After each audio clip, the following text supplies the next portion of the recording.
Hello and welcome to Swaay.Health. Today we're going to be covering one of my favorite marketing topics, rebranding. I love a good rebrand story. Joining me on the program today is Lesley Weisenbacher, who is the SVP of Marketing at Kyruus Health.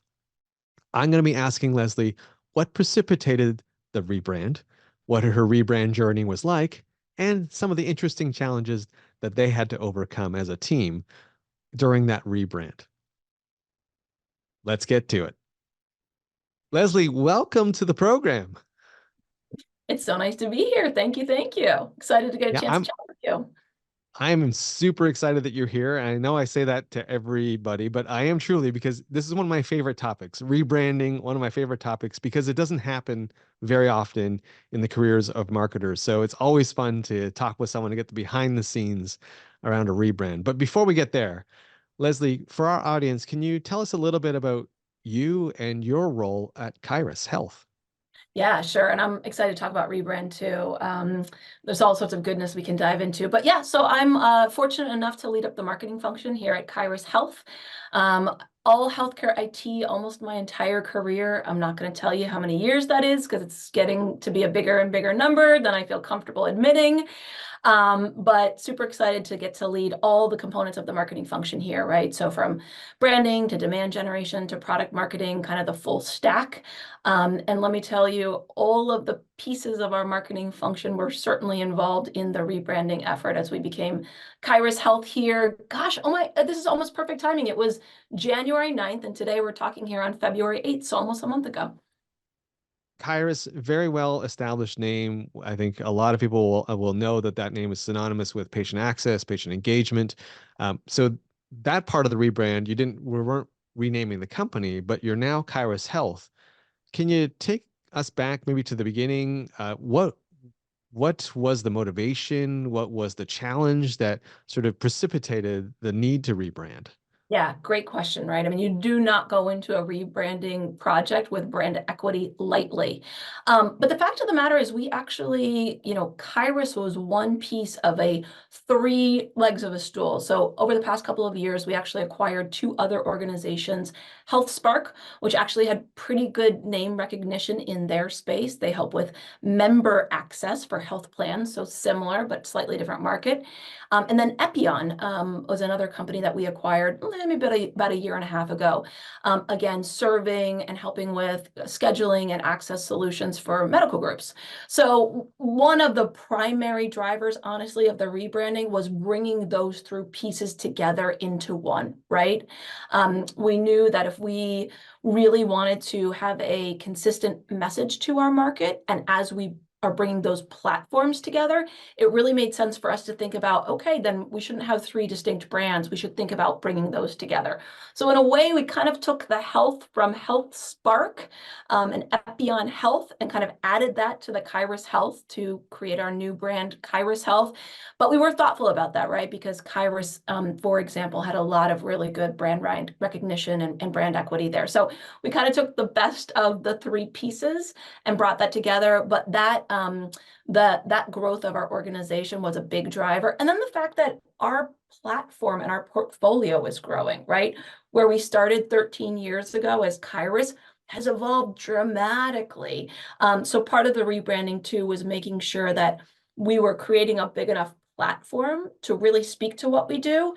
And just to make things a little more complicated or simpler in this case, we decided to do all of our product nomenclature and do a full product reconciliation of all new naming across our product portfolio. Again, we wanted to make sure it was easy to understand. There was legacy names that maybe didn't match together. So it was A, bringing the organizations together, but B, also trying to build infrastructure for our growth so that as we're getting bigger, as our capabilities are expanding, we have a brand and then we have a product portfolio that's going to accommodate that growth moving forward. So kind of a couple of reasons why we ultimately decided about a year ago to embark on a rebranding exercise.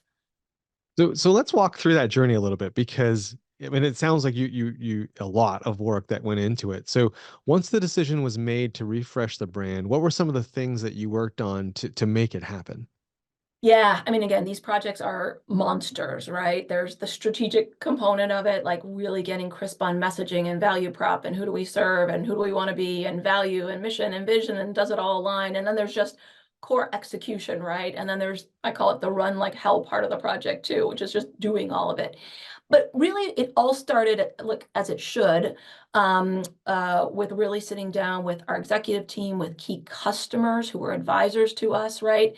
And really thinking about who are we? Who do we want to be? What is it? What is unique about us as we bring these three organizations together? What is still intrinsically true across those three different organizations who had different cultures and different backgrounds and different markets that they serve? So we did partner with an external sort of third-party vendor. I've done a bunch of rebrandings. I haven't always had that opportunity, so it was really nice to have a third party come in. But we did a ton of workshop work on the front end to get super crisp. Luckily, as we thought about our mission and our values, those did not change. There were commonalities that we could really, that were relevant across all of the three different businesses we were bringing together.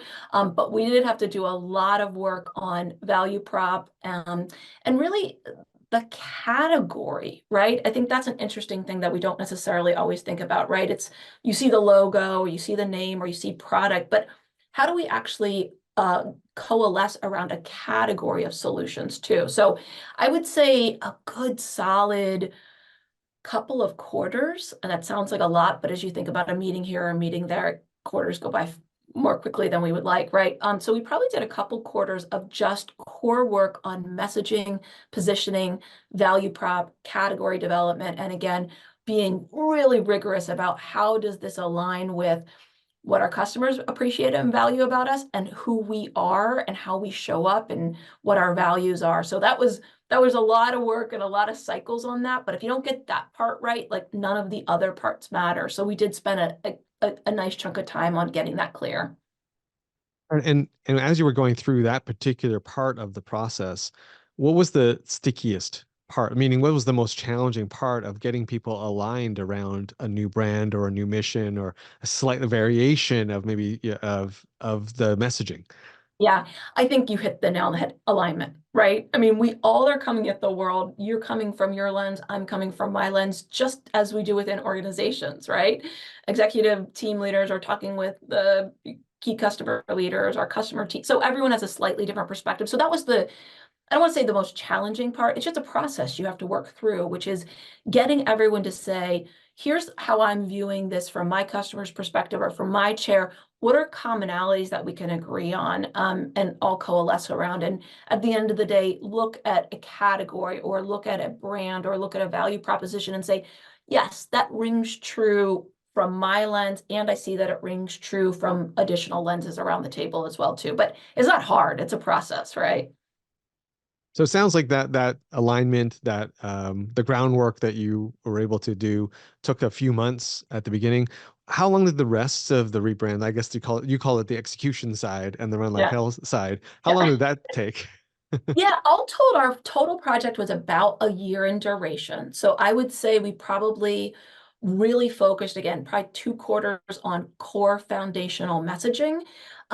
Quarter 3 was probably starting to turn into that. Great, let's build our project plan. Let's build our work plan. Let's get our cross-functional teams aligned. Let's get our brand ambassador program.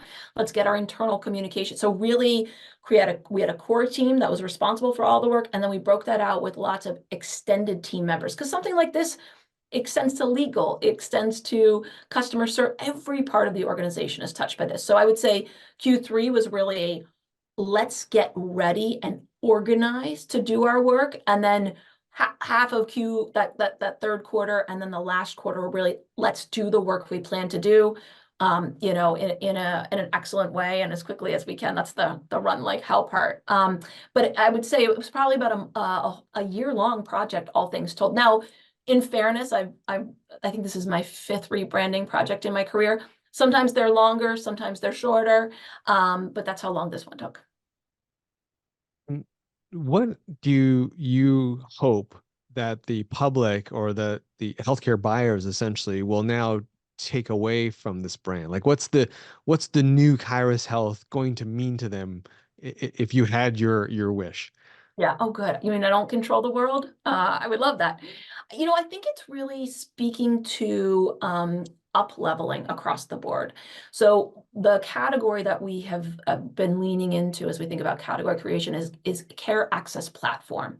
Again, so it's not about point solutions. It's not about one module. It's not about one component. It's really thinking holistically, whether you're a health system, whether you're a health plan, what is the care access platform I need in my health system? What is the care access platform I need in my health plan to support what my members are doing? So I think the goal is taking things up so that as people are thinking about care access, it's not one piece of the puzzle, it's much more broad. So the platform supports that, our product nomenclature supports that, and then ultimately, hopefully that ratchets up to the way, we're perceived in the marketplace. And how have your staff and clients taken to the new brand? Like, what's the reception been to it? Yeah, good question. I would say the one thing that's been really fun to see is the internal reaction. Again, because we had three organizations and three cultures that had come together, I think there was a hunger for us to sort of be like, and we've talked about this very much in our overall company strategy, one company, one culture. So there was so much excitement around finally, getting rid of legacy nomenclature and being talking about one company, one culture, but then feeling like one company, one culture. And we did a couple like fun things internally. We actually made our teams a part of the process. So we crowdsourced like our color palette. We crowdsourced names for our color palette. We crowdsourced, we sort of call ourselves, we have an internal like nickname for ourselves. We crowdsourced that. So we crowdsourced a lot of things. So people really felt like they were part of the process, not like, ta-da, marketing launched something and I wasn't part of it. We really brought people along. And so I think our internal teams liked that.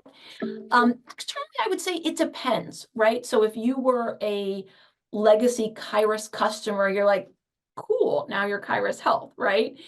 If you were HealthSpark or Epion, it's a bigger change, right? And there's still that process of, I always say it's kind of like getting married and changing your name. You kind of got to get used to that. Like you're excited about the new family that you've married into, but you got to get used to saying your new name. So I think there's an element of that. But I think broadly and strategically, as we're talking with buyers at the highest level in organizations, so people who are running, chief innovation offices or people who are managing access, I think that story and of a platform has really resonated with them because that's what they're trying to build too. So the good news is we're not making this up. We're literally reflecting what those leaders in organizations are trying to do too. So there's been good reception conceptually about this idea of a care access platform. Lesley, you've been through like a lot of rebrands. Sounds like you've been through about five of them. What advice do you have for other marketers that may be staring down their first rebrand? Like what advice would you give to someone like that? Yeah, I mean, there's a lot to think about. Number one is I do think spend time on the front end around core messaging. Like you can't skip that step. It's going to take longer than you want it to. It's going to feel more complicated than it should, but unless you nail that, nothing else matters. So that's like number one. Number two is if you have the opportunity to, and it's your first time, get a trusted partner. Like they don't have to do all the work, but a coach or a consultant who's been there, done that can be incredibly important, even just to point out, you know, spots that are blind spots, because we all have them, right? So that would be maybe number two. Number three is you just have to break it into distinct work streams. You can think about a rebranding and your head can just pop off your body because there's so much work to do.